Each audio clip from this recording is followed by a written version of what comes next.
So in today's video, we are going to talk about bite sticks, what they are, how to use one, and what they won't do for you. If you have never been here before, welcome. Please hit the bell for notifications. Give me a subscription because that's the way we grow. It's Nicole from Dogo Argentino, USA. Let's jump right in. So as promised, today's video is about the mighty bite stick. We are going to talk about why you might use it, how to use it, and some ways that it could fail you.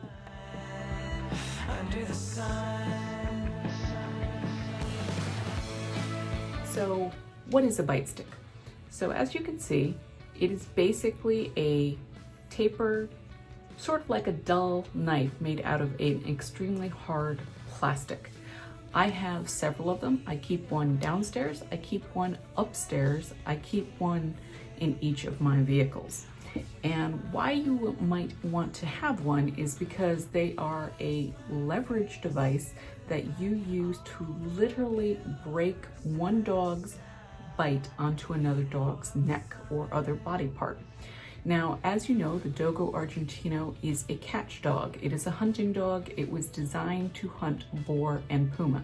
And as a catch dog, if you've never heard the phrase before, it means that the job of that animal is to latch onto a dangerous predator and use their body weight to drag it down and wear it out. So if you've got a hunting pack of 3 or 4 catch dogs, they will latch onto the neck of the boar will struggle, but having roughly 3 or 4 dogs each at 100 pounds, you have 300 or 400 pounds, the predator animal wears itself out very, very quickly, and then the hunter will come dispatch it with a knife. So because that is the purpose of the Dogo Argentino, they have been bred to have an incredibly strong bite. They are among the top 10 dogs in the world as far as bite strength, and they are roughly between 500 and 530 pounds of pressure per square inch, incredibly strong. So if you find yourself in a situation where you need to break that bite, you need it to stop, a bite stick like this is one of your best friends. Now, I prefer the kind that are made of plastic. I've seen people use wood and a variety of other materials, but plastic is my choice. And there will be a link in the description if you want to get one from Amazon. You do not have to use my link, but it is helpful if you want to support the channel. They're not expensive. They're about $14. And it's about 13 inches long.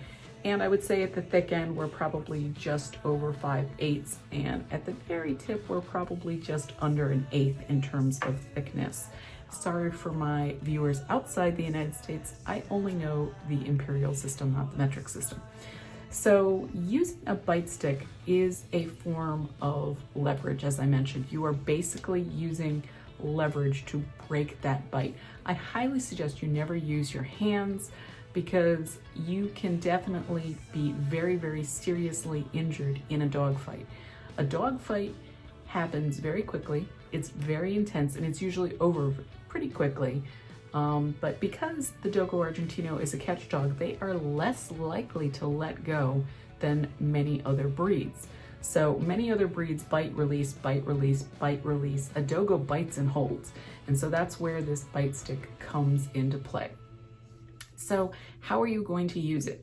You want to get into the dog's mouth with this stick. Basically, you're trying, if this is the dog's mouth, and this is the nose, and this is the back part of the jaw, the back molar has a space behind it and the end of the jaw where it attaches to the skull. You're trying to take this, basically wedge it in there, turn it, and break the bite using leverage. And this is going to keep you from being bitten, hopefully, or injured. You would certainly not want to do it with your hands. A, you would probably be unsuccessful. B, it would be incredibly dangerous. Now, if you've never been here before, I do want to let you know I am not a professional trainer. I'm not a vet. I am an enthusiast. I am a 2nd-generation dog breeder. I love doing dog obedience training. I exhibit my dogs in dog shows. We hunt, but we only hunt rabbit because there are no boar or puma outside Washington, D.C., where I live. So my hunting is pretty low key, it's rabbits. But nonetheless, dog fights are always a possibility. So in terms of why you might want to have something like this, if you have multiple dogs in your household, a dog fight can break out at any time for any reason, even if they are normally completely tolerant to each other. They can have squabbles just like a physical fight could break out between people at a party that have no history of fighting. So just because your dog has no history of fighting doesn't mean that a dog fight can't break up. So don't be lulled into a false sense of security that this is something that could never happen to you or could never happen in your household. One of the other reasons you might want to carry this is that you're going to an area of higher risk, and that would mean somewhere off your property where you might encounter other dogs and a fight could break out.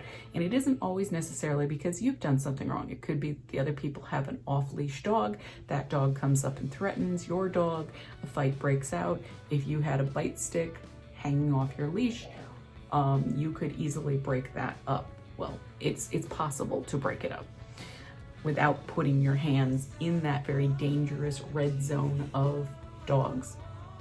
Now, how can it fail? This is not fail-safe by any means, so you do have to use a certain amount of caution with it because you don't want to get bitten and you want to make sure that you're getting it where you need it to be. It's going to be most effective, like I said, if this is the mouth farther back, putting it back behind that molar and forcing it in forces the jaw open.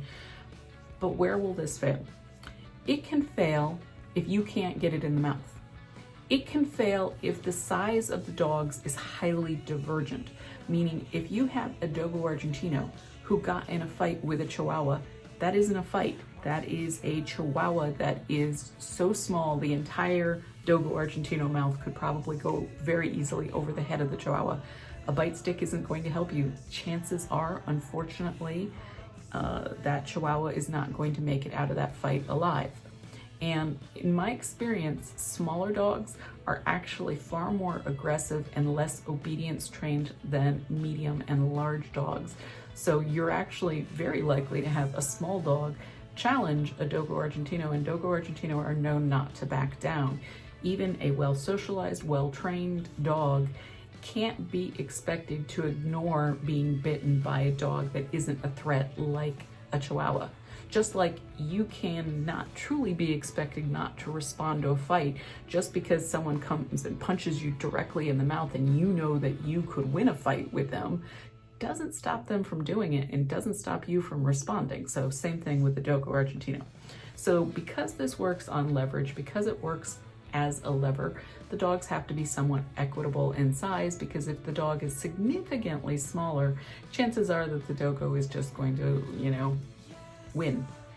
So I really think that having a bite stick is a great resource, and I do keep them, like I said, upstairs, downstairs in my car. I've never had to use it, but I feel good having it, and I think that you should as well. So hopefully you found this useful. Hey guys, thanks for joining me on my very first video of 2021. I really want to let you know that we have been so successful in 2020, and it's all because of you, my Dogo fam. I am so thankful. I am so grateful, and I'm going to go over just a little bit of some of the things that we've achieved in 2020. Now, crazy year, right? I never would have guessed that Dogo Argentino USA would have grown as much as it did in 2020. So as of this video production, we have over 5,200 subscribers. We have 2.2 million, that's with an M, million minutes of watch time, over 450,000 views. We have over 11,000 likes. We have over 3,000 shares of my video content. I produced over 1,200 minutes of video production. I had over 1,700 comments. So much, and it's all because of you, Dogo fam. I definitely could not have done it without you. And of course, we hit monetization last year. Now that sounds awesome, and for those of you who in the back of your mind are thinking, maybe I'll start a YouTube channel to make some extra money, I can tell you, generally speaking, this is not the way to go. My least favorite video or least popular video last year in the entire span, 12 months, made 19 cents. Now in reality, that means it made 38 cents because the way YouTube works is you only get half of the revenue you actually generate.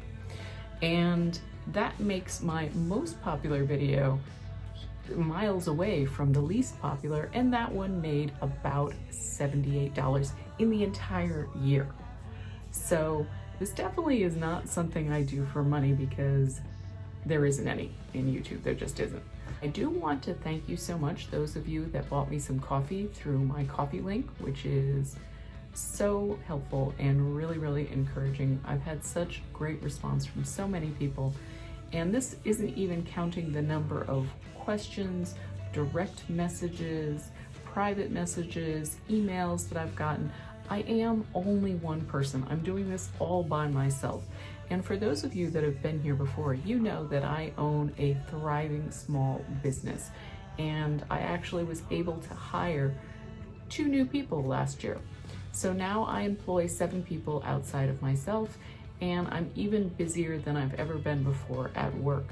And one of the reasons I took a little break from producing Dogo Argentino content was simply because of the amount of work that I have been doing in my real gig, my day gig, my job. And one of the things that I'm working on right now as a professional artist is a product that I'm going to launch on Kickstarter that has nothing to do with Dogo Argentinos. And that has been taking a lot of my time. And so I haven't been able to do as many videos as I would like, but I am going to get back on the video horse and we are going to ride off into the sunset. Now, I do want to talk just for a moment about some of the dark things that happened in 2020 with specifically the Dogo channel. Now, the overwhelming majority of my audience loves my content, enjoys it, likes it, shares it, and becomes a subscriber. And I'm so thankful for you. And I really, really genuinely want you to know I wouldn't be here without you, because there's no reason for me to spend so much time if no one enjoys my content. So last year, on average, I spent over 45 hours per month. So over 45 hours per month producing video content, because I am not a fast creator. That includes shooting the video, editing the video, making graphics, writing descriptions. That doesn't even include the thousands of comments that I have gotten on Instagram and Facebook and private messages and all those kinds of things. I'm just one person, guys, and I have a full-time gig, and I take care of my dogs. So the thing is, I just can't do everything. I also manage all the social media for my small business, which takes much more time than this, and I just was barely getting any sleep, so I needed a break and I needed to stop. Now, one of the things that really surprised me when I started this channel that I did not expect was that many people were going to send me legitimate death threats. And that has ramped up as the year has gone on. I would occasionally get a very negative comment, and it was most often directed at the fact that they didn't care for my appearance, they didn't like my voice, they didn't care for my dogs, they didn't like what I was saying. And then towards the end of the year, it took a very violent bend. I don't know if it was one person or many people pretending to be just, different people, but I have recently received death threats, threats to have my dogs killed, taken away from me. And I want to tell you, just so you know, every time somebody like that makes a really nasty comment, it boosts the algorithm in YouTube. So even though they're being mean and nasty and honestly being vile, it really helps me in the end. So that's a plus. But I do want to let you know that if I continue to receive lots and lots of death threats and threats against my dog, I'm just going to stop the channel. I don't have to do this. I'm certainly not doing it for money. I'm doing it for the love of Dogo Argentino dogs. So, just to let you guys know, if you don't like my channel, the appropriate response is to turn off my videos, not to threaten the life of my dogs or myself. FYI, I am going to start reporting people that do that to YouTube and the police and the FBI. So keep your death threats to yourself. I love you guys. I exist because of you guys. You are my Dogo family. Thank you so much, as always.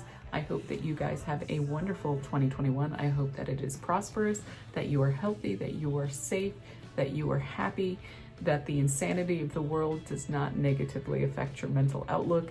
I hope you have a wonderful time.